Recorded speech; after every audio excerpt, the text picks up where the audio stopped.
विशेष धम्म देशना आज दिनांक 7 जुलाई 2020। सुखो बुद्धानं उपादो सुखो सद्धम्म देशना सुखा संघस्य सामग्री समगानं तपो सुखो। तथागत भगवान बुद्ध का इस धरती पर जन्म लेना, यहाँ बुद्ध का निर्माण होना बहुत बहुत कल्याणकारी होता है। सभी मानव समाज के लिए, सभी जीव सत्वों के लिए और सभी के लिए बड़ा कल्याणकारी, देवी देवताओं के लिए भी बड़ा कल्याणकारी होता है बुद्ध का जन्म होना। हम पाली त्रिपिटक के आधार पर विशेष देशना दे रहे हैं, जिस पाली त्रिपिटक में तथागत बुद्ध की ओरिजिनल वाणी संग्रहित की हुई है। उनमें से दीघ निकाय पाली, इस ग्रंथ से आज हम आटा नाट्य सुत्त, इस सुत्त पर थोड़ी चर्चा करेंगे। अब ये चर्चा करने के पहले हमें ऐसा लगता है कि थोड़ा इसका बैकग्राउंड भी हम समझ ले। ये संसार, ये विश्व बड़े आश्चर्यों से भरा पड़ा है। ये विश्व बड़े चमत्कारों से भरा पड़ा है। बड़ा आश्चर्य इस विश्व में है। हम मनुष्य लोग सब कुछ नहीं जान सकते। मानव की एक जानने की, समझने की अपनी मर्यादा होती है। मनुष्य जीवन की एक मर्यादा होती है, जानने की, समझने की भी। बुद्ध कहते हैं, एक बार बुद्ध सिंसपा वन नाम के जंगल में भिक्षु संघ के साथ रहते थे, और वहां पर भिक्षु संघ के साथ बुद्ध एक पेड़ के नीचे बैठ गए, भिक्षु भी बैठ गए। तो बुद्ध ने क्या किया, उस पेड़ के नीचे गिरे हुए जो पत्ते थे, पेड़ के पन्ने, पेड़ के पत्ते जो गिरे हुए थे, उन गिरे हुए पेड़ के पत्तों को उन्होंने अपनी मुट्ठी में, हाथ में उठा लिया,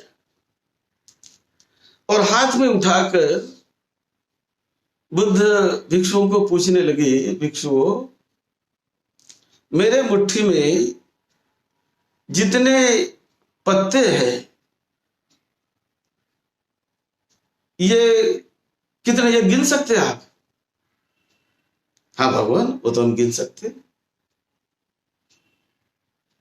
लेकिन ये बताओ कि जिस पेड़ के नीचे हम बैठे हैं, इस पेड़ को कितने पत्ते लगे हुए हैं, कितने पान लगे हुए हैं? क्या उन पानों को, उस पेड़ के पत्तों को क्या आप गिन पाओगे? नहीं भगवान, वो तो बड़ा कठिन है, क्योंकि इतना बड़ा विशाल वृक्ष है ये, और इतने लाखों पन्ने लगे हुए हैं, गिनना बड़ा मुश्किल होगा भगवान।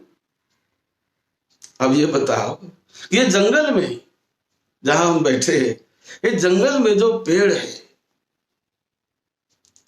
उन पेड़ों में कितने पन्ने होते हैं, क्या गिन पाओगे आप?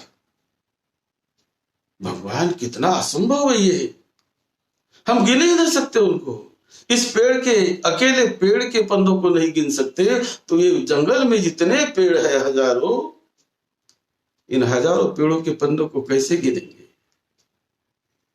देखो भिक्षुओं, मैंने आपको जो सिखाया है वो बहुत छोटी बात मैंने आपको सिखाई, केवल काम की बात सिखाई। जितना कि मेरे मुट्ठी में जो पन्ने हैं, जो पत्ते मेरे मुट्ठी में हैं, उसको आप गिन सकते हैं ना। ऐसी ही मैंने कुछ महत्व की बात आपको सिखाई है, लेकिन मैं जो जानता हूं इतना अनंत है, इतना असीम है कि वो सब मैंने नहीं सिखाया। और क्यों मैंने इतना ही सिखाया? क्योंकि ये मनुष्य के जीवन में यह बड़ी काम आने वाली चीज है, बड़ा कल्याण करने वाली चीज है, इसीलिए मैंने इतना ही सिखाया। क्या सिखाया मैंने? क्या कल्याण करने वाली है? जो मनुष्य जीवन में जीते समय जो परेशानी आती है, जो दुख आते हैं, जो संकट आते हैं, ये दुख क्यों आते हैं, कैसे आते हैं, ये मैंने सिखाया। दुख क्या होता है वो मैंने सिखाया। और इस दुख के कारण, उसकी वजह कैसी होती है, क्या होती है, वो मैंने आपको बताया। क्योंकि कोई बात बिना वजह से, बिना कारण से नहीं होती, इसलिए मैंने वो कारण जितना आप समझ पाओगे वो मैंने बताया। दुख बताया, दुख किस कारणों से होता है वो मैंने बताया। अगर दुखों को कैसे नष्ट किया जा सकता है और दुख से मुक्त होकर इसी वर्तमान जीवन में कैसे दुख मुक्त होकर जिया जा सकता है, इसी वर्तमान जीवन में अनंत सुख, परम सुख का साक्षात्कार कैसे किया जा सकता है, इतनी ही बात मैंने आपको बताई।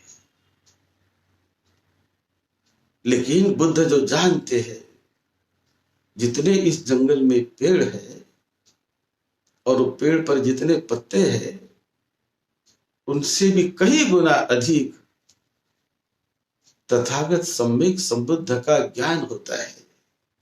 जो कोई सम्यक संबुद्ध बनता है, जो मेरे पहले भी बुद्ध बने, उनका भी ऐसा ही असीम अनंत ज्ञान होता है। आज मैं भी हूं, मुझे भी अनंत असीम अनंत ज्ञान मुझे है, लेकिन मैंने केवल महत्व की कुछ बातें आपको सिखाई है। जितने मेरे मुट्ठी में पत्ते हैं उतना ही मैंने सिखाया। ऐसे तथागत बुद्ध ने उन भिक्षुओं को कहा और भिक्षु बड़े प्रसन्न हो गए, बहुत भिक्षु खुश हो गए। आज का ये सूत्र जो है दीघ निकाय का, ये ऐसा ही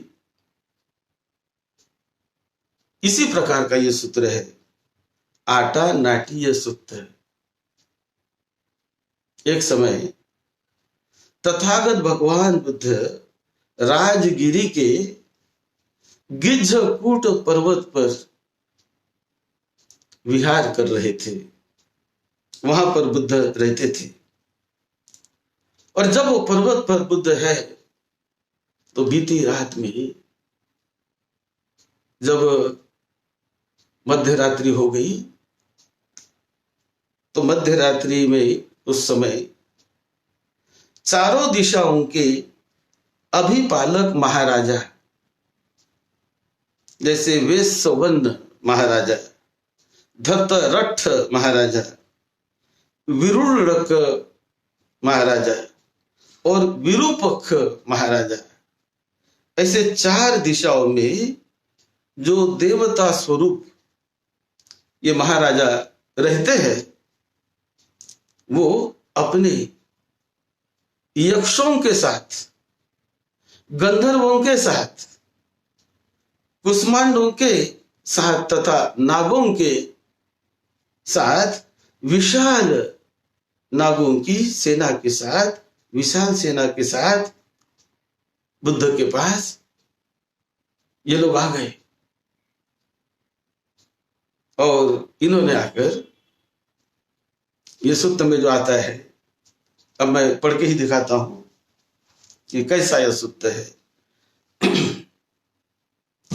एकं समयं भगवा राजगहे विहरति गिज्झ कूटे पब्बते अथको चत्तारो महाराजा महतिया यक्ष सेनाय महतिया गंधर्व सेनाय महतिया कुंभड्ड सेनाय महतिया नाग सेनाय चतुर्दिशं रक्षं थपेत्वा चतुर्दिशं गुंबं थपेत्वा चतुर्दिशं ओवरणं थपेत्वा अभिकंताय रत्या अभिकंतवन्ना केवल कप्पं गिज्झकूटं पब्बतं उभासेत्वा येन भगवा तेनुपसंकमी उपसंकमित्वा भगवन्तं अभिवादित्वा एकमन्तं निषीदिंसु।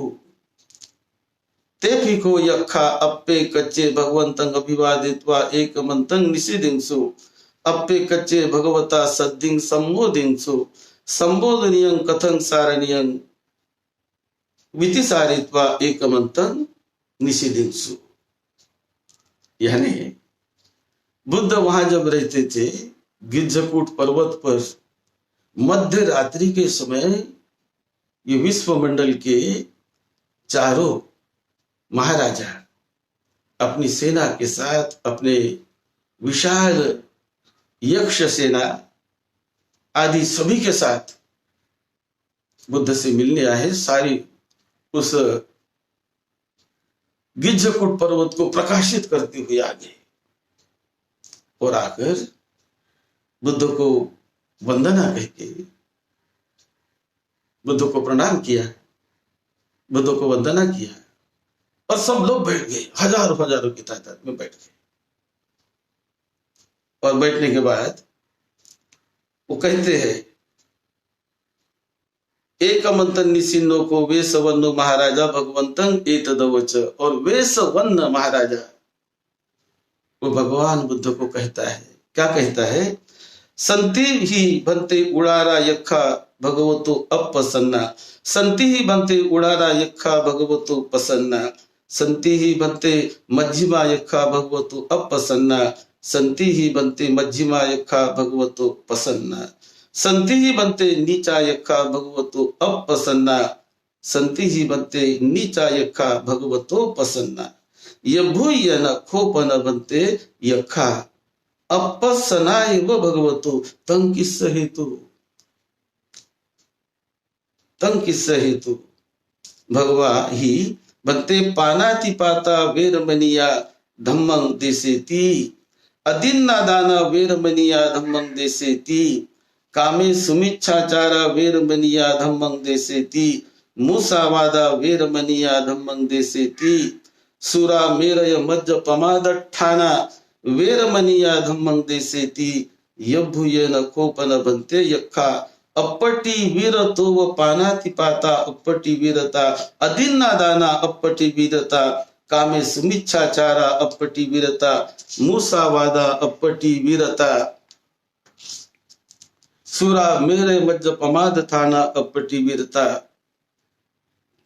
ते संतंग होती अप्रिय अमनापंग। यानी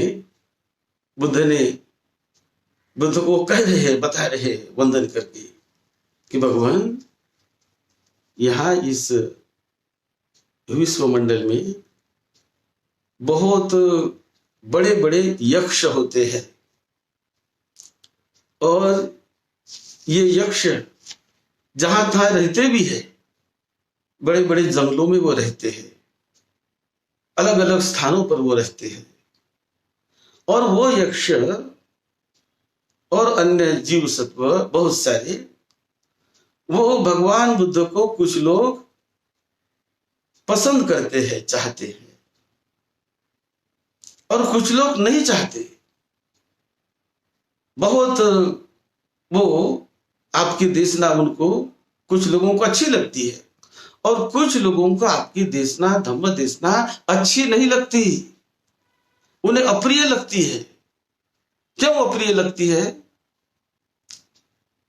क्योंकि आप जो सिखाते हैं कि जीव हिंसा ना करो, ये आप सिखाते हैं, हिंसा ना करो, किसी को मारो नहीं, किसी की हिंसा न करो, ऐसा आप सिखाते हैं।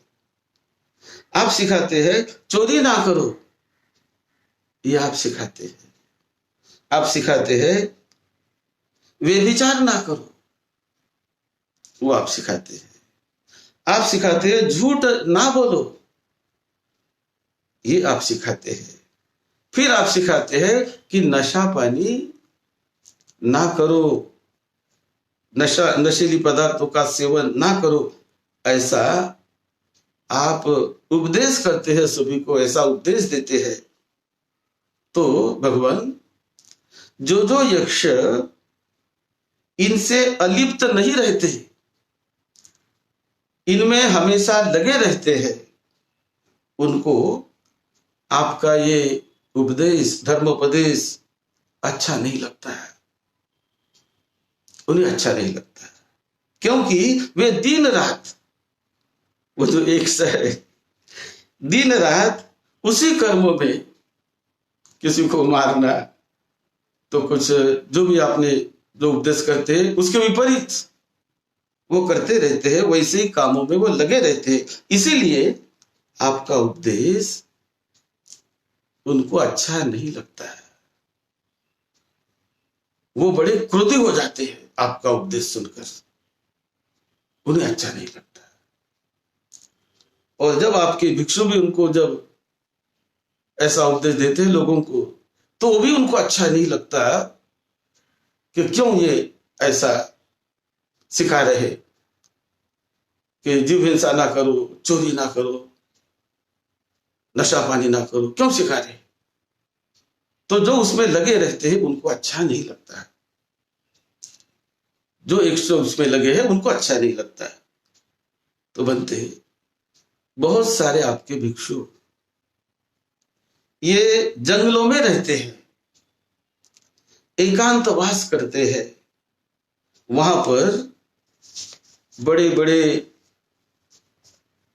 ये यक्ष के निवास भी है, जो आपके इस उपदेश से और आपके इस प्रवचनों से अप्रसन्न रहते हैं। ऐसे यक्ष उस जंगलों में रहते हैं, उस वनों में रहते हैं भगवान।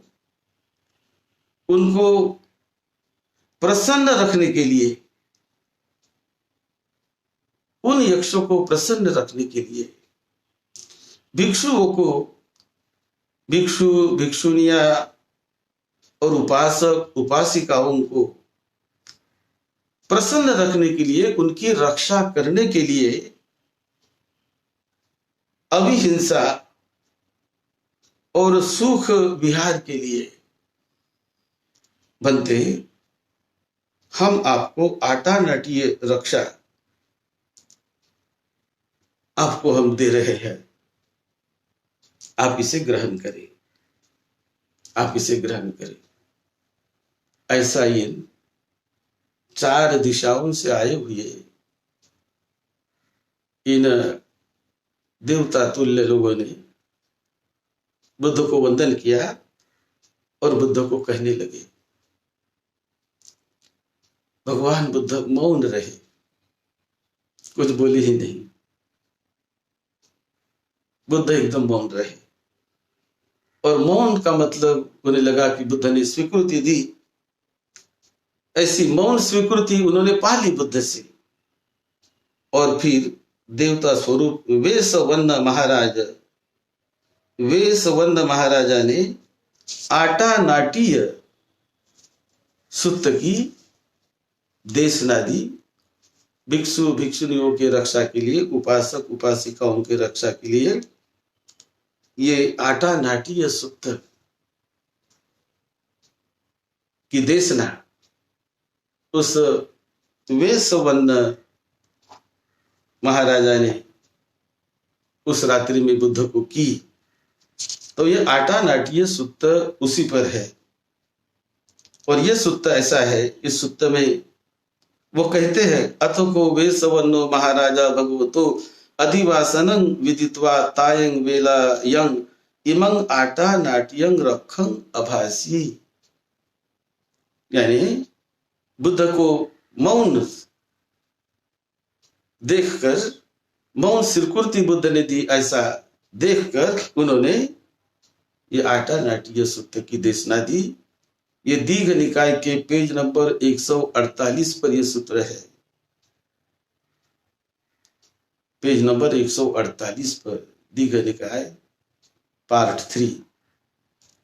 तो उसमें वो सूत्र में आता है विपस्सिस च नमत्थु चक्षुमन्तस श्रीमतो सिखी सप्पी च नमत्थु सब्बभूतानुकंपिनो वेशभुस नमत्थु नाहतकस तपस्विनो नमत्थु ककुसंधस मारसेना त्वमद्दिनो कोनागमनस नमत्थु ब्राह्मणस उसीमतो कस्सपस नमत्थु विपमुत्थस सब्बधि अंगिरसस नमत्थु सक्के पुत्रस सिरी मतो यो इमं धम्मं देशेसी सब दुखा पनुधनं ये चापि निभूता लोके यथाभूतं विपस्सिसु ते जना अपिसुनाथ महंता वीत शारदा हितं देव मनुष्यानं यं नमस्सन्ति गौतमं विद्या चरण संपन्नं महंतं वीत शारदं। इस प्रकार ये बड़ा लंबा सूत्र है। तो वो वेशवर्ण वगैरह बुद्ध को स्मरण करते हैं, बुद्ध को नमस्कार करते हैं, विपस्सी बुद्ध को नमस्कार करते हैं और वे सब बुद्ध को नमस्कार करते हैं, उनको स्मरण करते हैं। कोनागमन बुद्ध को स्मरण करते हैं, उनको नमस्कार करते हैं। अंगिरस बुद्ध जो हो चुके हैं उनको स्मरण करते हैं, उनको नमस्कार करते हैं। और इस प्रकार ऐसे बुद्ध को नमस्कार करके ये सूत्र उन्होंने कहा है। ये बड़ा लंबा सूत्र है, आटा नाट्य सूत्र। और यह सूत्र कहने के बाद उन्होंने बुद्ध को बताया कि यह सूत्र भिक्षुओं की रक्षा के लिए, भिक्षुनियों की रक्षा के लिए, उपासकों की रक्षा के लिए, जो जंगल में रहते हैं, एकांत में रहते हैं, उनके लिए यह बड़ा कल्याणकारी है। तो इसीलिए ये सूत्र आप हमेशा सिखाते रहिए, इसको पढ़ते रहिए, तो आप सभी की रक्षा होती रहेगी। ऐसे तथागत बुद्ध को उन्होंने बताया। और फिर तथागत बुद्ध ने ये सूत्र सुनकर उस रात्रि के खत्म होने पर, जब रात्र खत्म हो गई, तब तथागत बुद्ध ने भिक्षु संघों को बुलाया, भिक्षु संघों को बताया और फिर भिक्षु संघों को ये सारी बातें उन्होंने सुनाई कि रात को कैसा हुआ था, कैसे ये 4 दिशाओं से महाराजा आए थे अपनी अपनी बड़ी शिष्य मंडली के साथ, और ये सूत्र मुझे दिया और वो आपको मैं दे रहा हूं। आप इसको अपनी रक्षा के लिए इसको पढ़ते रहिए। और ये तथागत बुद्ध ने भिक्षुओं को बताया।